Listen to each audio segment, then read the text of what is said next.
Come into this. Zach, we're going to turn your mic on first off before we get any started here. Welcome into the roundtable, ladies and gentlemen, as we are going to take a look at the freight recession that Craig Fuller, our CEO, predicted a few months ago. And we wanted to kind of get back in and see if this is what the reassessment of this situation is. So we brought basically our entire team back together and wanted to see kind of where the numbers are and where we are at this particular point. We bring in Zach Strickland, our Sultan of Sonar, to lead things off. And Zach, what do you have for us here? Yeah, hopefully my mic's on. I still don't possibly have your mic on here. Okay. Everybody set? Let's throw another one in. Let's pull one in. So we'll wait for Zach here for just a second. So again, this is a situation where, of course, Craig came out and said a few months ago that we're looking at some soft numbers in the soft economy and predicted a quote-unquote bloodbath would possibly happen later on, perhaps this year, perhaps early into next year. And so that's where we are at this particular point. So hopefully we've got our technical issues figured out. And Zach, you're good. Go ahead and come on in. And it's tough coming back, right, isn't it? But you're back in the building. I thought it was on. Go right ahead. Yeah, let's kick things off. So the big thing here is, I came in this morning listening to, you don't know what you got till it's gone, and that's going to reverberate through these small carriers through the rest of the year, really. And this chart is the illustration of that. So what I mean by you don't know what you got till it's gone, these small carriers got addicted to high rates and this limited capacity. So the larger fleets weren't able to really take hold. They weren't able to carry all the goods that needed to be moved throughout the pandemic. So a lot of that contracted freight fell to the spot market, hence the 20% tender rejection rate for about 19 months. And that's kind of this feeder freight for these small carriers. So they go out, they buy their equipment, they get all these, ready to go for, thinking, hey, we're just going to grow at a nice steady pace. But now the wool has basically been pulled right out from under them. The rug's been pulled out from under them. And this chart right here illustrates why and how much. This first line right here, this orange line, that's the average cost of diesel. 76% up year over year. Huge cost. And that gets passed through in the spot market a little differently than it does in the contracted side. And that's what a lot of these smaller carriers have grown to, live on, is this spot market freight. Down here we have the spot market rate. So our national truckload index here in blue, down 5% year over year. Doesn't seem that dramatic. However, if you remove fuel from that, it's down 20% year over year. That is a huge impact to margins. So really what we're seeing here is a big dramatic decrease to this to the margins for these smaller fleets.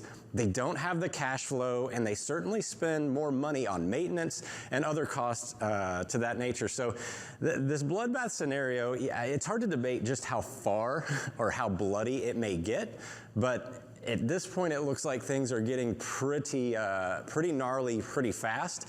And I think later in the year, we end up really seeing an acceleration of this as they kind of run through cash. All right, Zach, thanks so much for joining us here. Let's bring in the rest of our cadre, if you will. Donnie Gilbert, what do you have for us here? So we'll pop over to the next chart. There we go. And I'm going to kind of feed off what Zach's saying, except before I get there, let's talk just a little bit about the consumer. Right now, fuel prices are at record highs. You wake up Saturday morning, you go to the grocery store, you go fill your tank up, you're out of money. Yeah. But it's summertime right now. People also, they've been really trying to pack in these vacations because they've been in the lockdown for so long.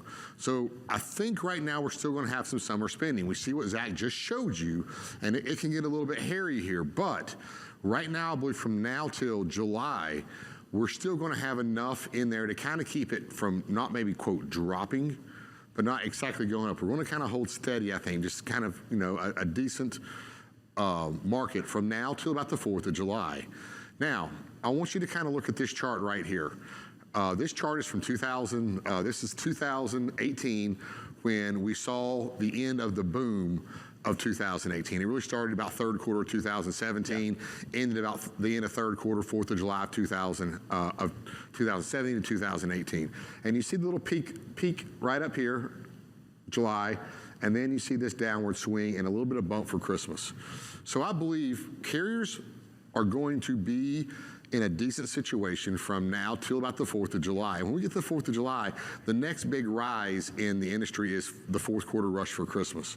So there's a big lull area that I can't stand. It's an area where nobody has any power. But this year, I believe the shippers are going to take advantage.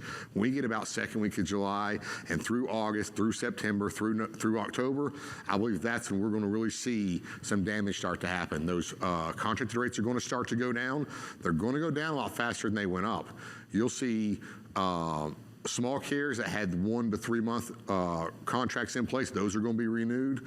And you're going to see carriers go back and renew, even though they're not expired, because they're going to start losing their freight to the spot market, which is going to be extremely low. Real quick, best case scenario, worst case scenario? I don't see a best case scenario. Okay. I think that we're going to live, I believe when we break that mid-July, I believe we're going to see it start to go down unless something else can kick in, and we're going to have a bump for Christmas, but it's nothing that's going right home to mom about. Donnie Gilbert, thanks so much for joining us. Let's bring in Thomas Wasson, on the air a lot today. And one more, yeah. So you've got a lot more colorful chart up here. Why don't you go into what are you thinking here? So Donnie was talking about really great points regarding total outbound tender rejections. You know, we're coming in down, but it's important to understand as well that this is going to affect as we see these rejections go down, and this is all the way since 2019. So we had this moment where everybody entered the market. Really good times, somewhat lower fuel prices compared to now, things were looking good. Now, given the fact that, as Zach talked about earlier, rising diesel costs, falling rates, looking at the tender rejection index is such an important chart just to understand the leverage. It's all about leverage. The reason I included reefer and flatbed and van in there is because how this is going to impact carriers is primarily going to be van and reefer, while your open deck customers, so long as housing starts, which we're starting to see downward movement, we're down to 29.47, it's going to impact certain segments harder than others. So if you're an open deck carrier and you have a few extra dry van trailers, trade them in for some flatbed trailers, and then hopefully you make it through the winter. But looking at this, how is this going to impact carriers? The customer mix, looking at retail inventories are they're extremely high. Look at the recent earnings reports. Customers and consumers, due to rising fuel costs, are buying less. They're spending more on goods and services. This is the perfect storm. Let's add in some energy prices, taking away more of their earnings. And we're going to have a situation where this could lead to a lot of smaller carriers exiting the markets. But there is a risk for larger carriers. You're constantly renegotiating your network. And if you have bids coming up in the middle part of Q2 and even Q3, customers are going to take notice. When they're talking about saying that they're buoyed by these contracts, this only benefits the carriers that were smart enough to get their bid cycles in early before this happened. So that is a huge risk, because the second risk is customers can ask for another bid. There's no legally binding document saying I have to give you 50 loads per week from point A to point B. So you could turn around, Bill, and say, well, you know what, Thomas, spot rates have declined so much, tender rejections, even though you're giving me all of this, I'm going to throw it on the spot. Or what you'll actually do sometimes is just say, I'm running low on product, I have too much inventory, and you put it up on the spot anyway. That's happened to me before. Oh, my goodness. Well, thank you so much for this. Let's bring in our cleanup hitter. Tony Mulvey is going to join us. Tony, you talked just a little bit a while ago about Shanghai, where they got other X factors that could possibly be a big factor into what's going to happen later on this year and early into next year. You're going in a different direction, though, here. What's this? Yeah, I'm going in a different direction than all the guys. I'm talking carriers' operating expenses, right? And this is from our TCA data. It's our maintenance expense per mile here in the blue line. We see a 34% increase year over year. So 34% on maintenance, so that's one expense. You've got your gross fuel through, granted these are through March, is up 54% per mile. We're at 65 cents a mile. You're at 27 cents a mile. You add in insurance, which is right around 5% of revenue. That's at $3 a mile. That's 15 cents additional of an expense, right? Then you have to factor in driver pay, which has gone up pretty significantly. I mean, that seemed to be the trend moving forward, was driver pay was increasing, right? So that's another expense. And then you have used equipment prices and equipment prices that are at record highs.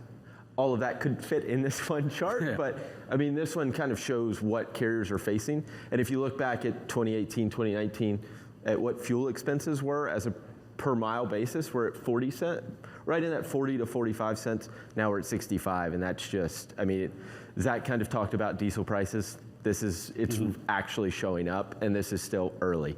Yeah, so let's put a bow on this basically and say, from what the other guys have said, what you've said, what are we looking at over the course of the next 12 to 15 months? It's going to be a rough time for small carriers, especially. That's where it's going to start.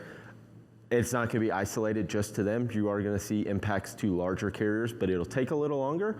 But I mean, everything is trending in this downward movement. I mean, from the broader economy to the freight economy. So if you're a small carrier right now, what is the number one thing you want to concentrate on in the next Keep saving as much money as you can and keeping your assets moving loaded.